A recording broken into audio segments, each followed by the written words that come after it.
Hello, everyone, and welcome to our podcast. My name is Jess, and this is Riley. And today we're going to be talking about our newest and latest electronics product, which is called our Commander. The Commander system is a standalone product, but it also works in conjunction with our Intruder camera system. It builds on its capabilities. We will not be providing current pricing in this video, but if you'd like it, feel free to email jess@k9storm.com or give us a call, and we'll be able to send you current pricing over right away. So who is this product used for? Is it just military teams that are using them? Is it just police? Who is the most interested in using these? The Commander is perfect for a variety of police operations as well as military work. We're going to get into what the Commander does shortly, but really, if you're a team that's looking at integrating electronics into your system, such as the Intruder, the Commander is another perfect product to help complete your arsenal of electronics. So when you do purchase the Commander, the items that it comes with is the transmitter, a receiver, Commander light module, 2-pin battery charger, 5 drop straps, and a hard case. This is a very important question. I would say like the most important question when it comes to electronics. It's the very first thing that comes to someone's mind when they have it in their hand for the first time. How do I mount this?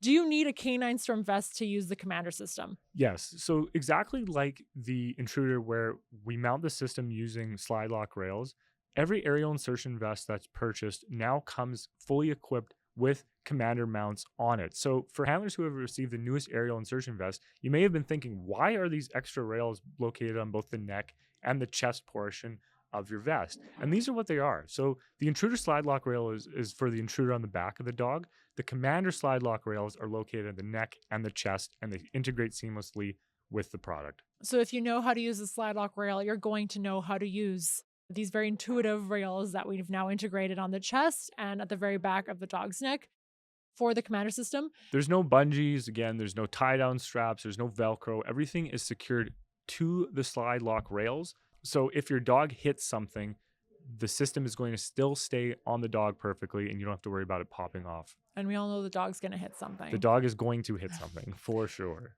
Let's jump right into it. Let's talk about what the Commander does. And I think what we should do is break this up into 3 major categories, easy to remember: lights, camera, action. Let's start with lights. What are the light features of the Commander system?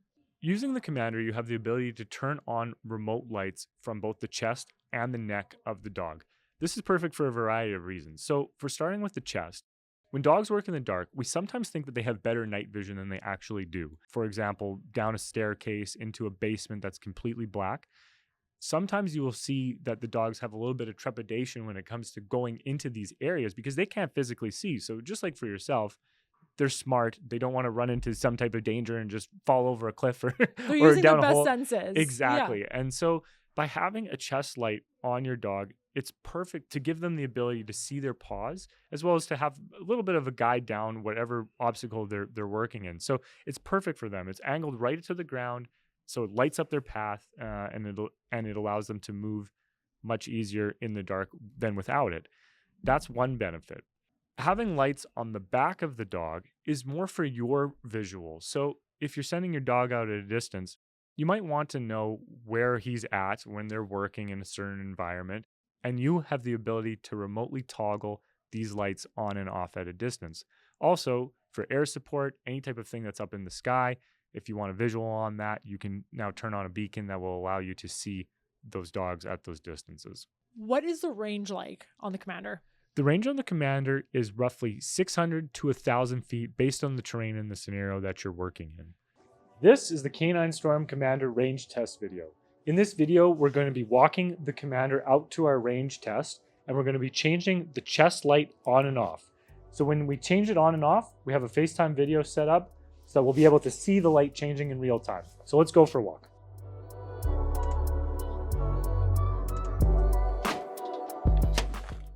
Okay, we got Jess behind the camera.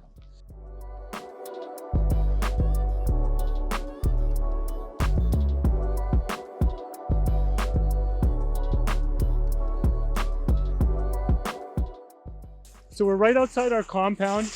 The Commander is set up in the building over there, in our cinder block building. We're gonna do the first range test.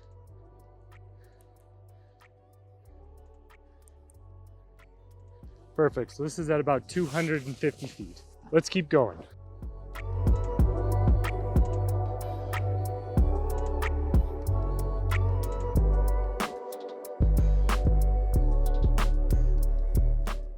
Okay, so right now we're at about 420 feet.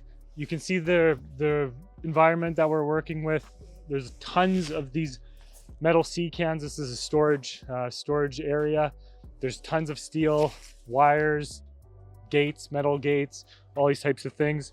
We're gonna do a range test right here.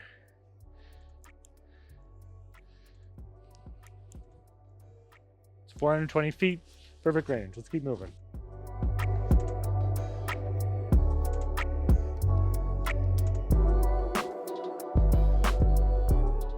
So we're gonna take a stop here. We're now at about 600 feet. Off. On. 600 feet. That's extremely far. Now we're gonna try and speed this up, and we're gonna double that distance, and we're gonna take it to 1,200 feet, all the way at the very end of our range test, to show you the different capabilities of the system at extreme ranges.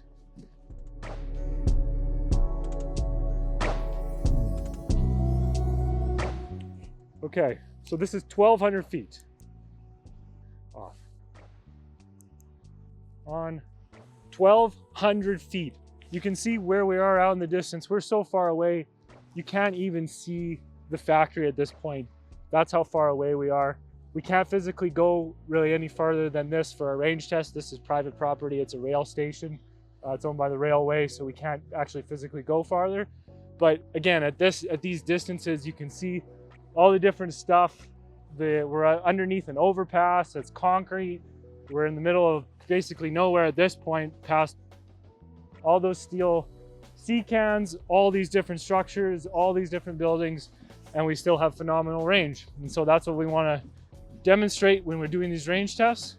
So again, when you're at the end of a long line with your dog and he's searching in the terrains that are, what would be considered common for a handler to be away from their dog, you can have confidence that you're going to have the ability to do it. So let's walk her back. There's a train right over there. That's why we don't want to go there, so we don't get schmucked in the process of testing these. So again, take a look at all this stuff. All the steel, we're behind all these sea cans. It's not an easy environment. When it comes to open distances, if you're working straight line of sight, you could expect to see ranges even greater than what we're demonstrating right now. We're going through our cinder block building, through all of these different obstacles that are in the way, and we're still getting good ranges. So that's what you want to see. We're happy to showcase that. Back to the beginning. Off. On. And that's the K9 Storm Commander range test. What's the battery life on this? The runtime on the Commander is roughly 8 to 12 hours of steady on runtime.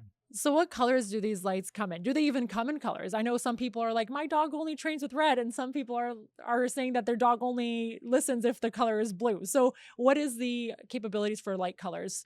When it comes to the chest lighting, science has suggested that dogs are red-green colorblind, meaning that they can see the color blue supposedly the best. We're not claiming to be professionals in this area. We have never done a study. This is not like the heat study. No. We've actually Disclaimer, we know nothing about cones and everything else that happen in dogs' eyeballs. We haven't dived into this too greatly, but we've included a variety of colors. So for the chest, we always recommend that you put it on blue because that's what science is saying is supposed to be the best. However, if you like to operate with either green, red, white, as well as IR lights, so if you're using night vision, you can see your dog even better in those conditions. We don't care what color you choose. It's completely up to you, whichever you're happiest with. Put that on your dog. That's great. That'll work awesome.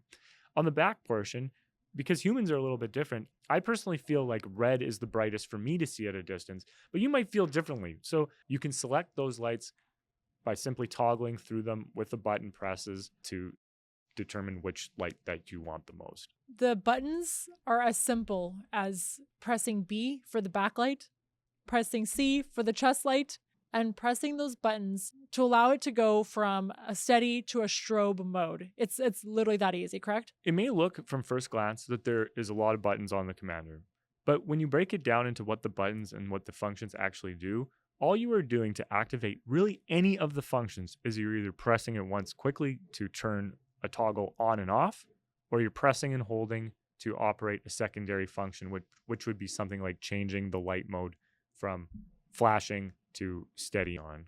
Another question that gets asked is, can I change the colors from the chest and the back to be different? So yes, the answer is you can definitely have, for example, a blue light or IR on the back of the dog's neck so that aerial support can see the dog if necessary, depending on what their preference is. And then on the chest light for the dog to have a visual of where he's going, you can have a different color. So you have that capability, you have those options to be able to change them up. And another reason why you might want to do this is if you have multiple dogs working in an area, it's very valuable to be able to change the lights to a different color for each dog. So you can have one dog be blue, one dog be green, and then when you're pressing the buttons to activate your lights, you'll know which dog is where in a scenario if they're working together kind of in the same area.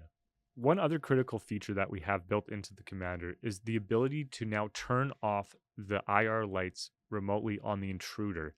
And the reason for that is so it would prevent washing out your night vision goggles. And so having the Commander be able to do that with the press of a button, just like with turning on your chest or your back lights for your dog, you can now remotely deactivate the Intruder IR lights with the simple press of a button.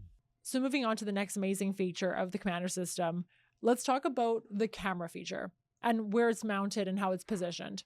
The camera portion of the Commander is mounted on the dog's chest, and this is done for a few reasons.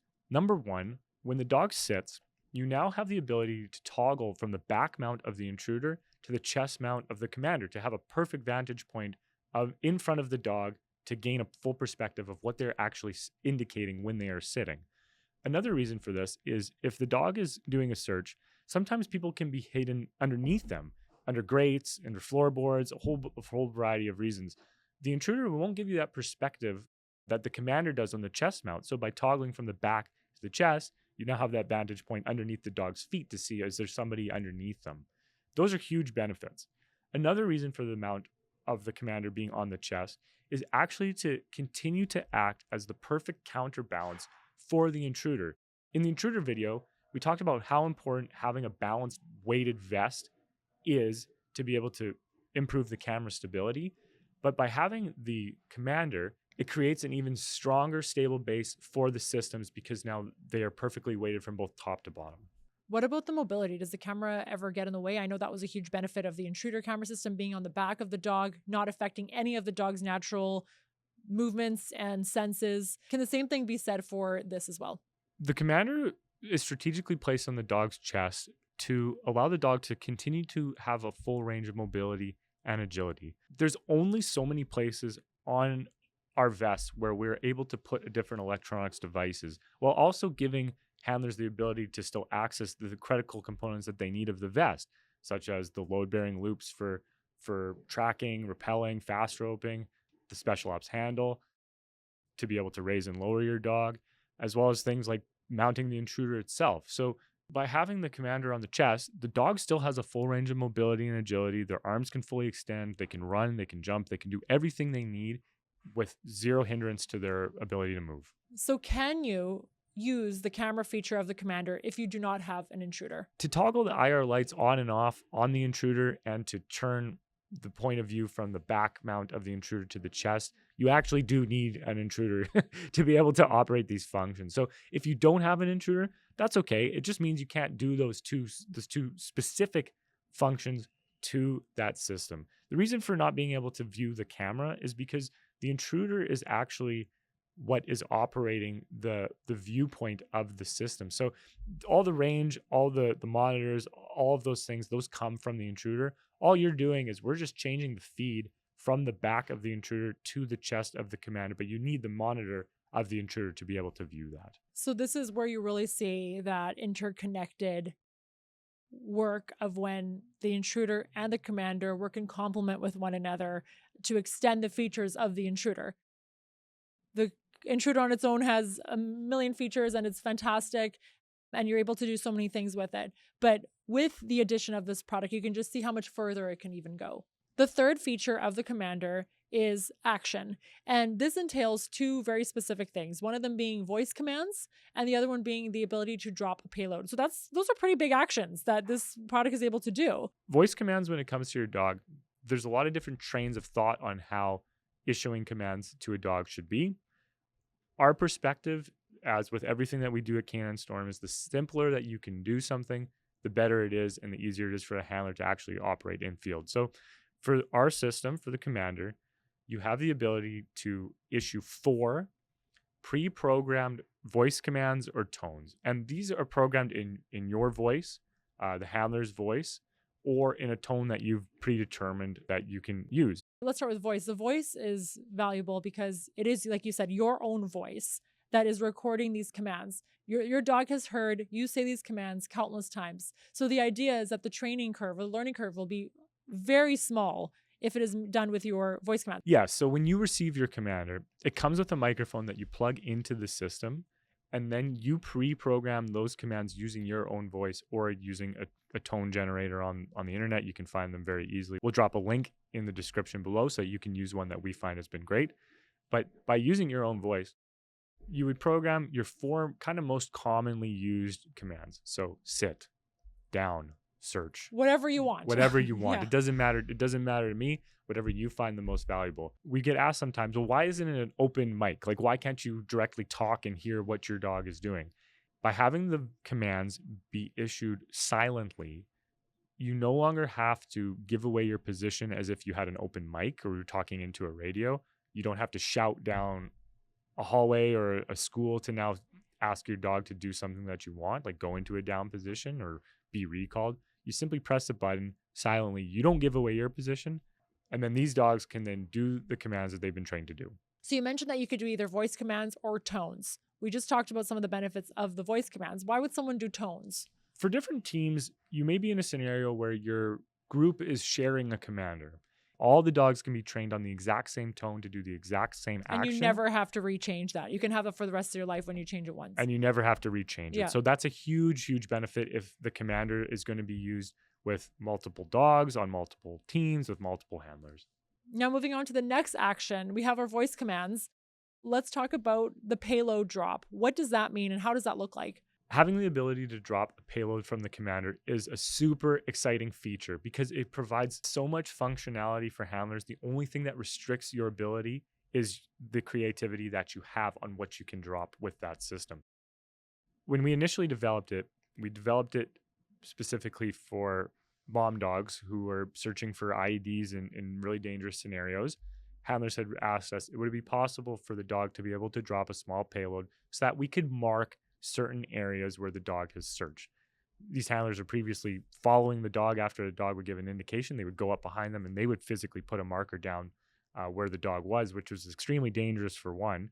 And for two, if the dog moved at all, if there was any type of variance in where they were originally, it could create a scenario where there could be a big problem where they weren't actually marking a correct area. That was the original reason why we had included this function into the commander.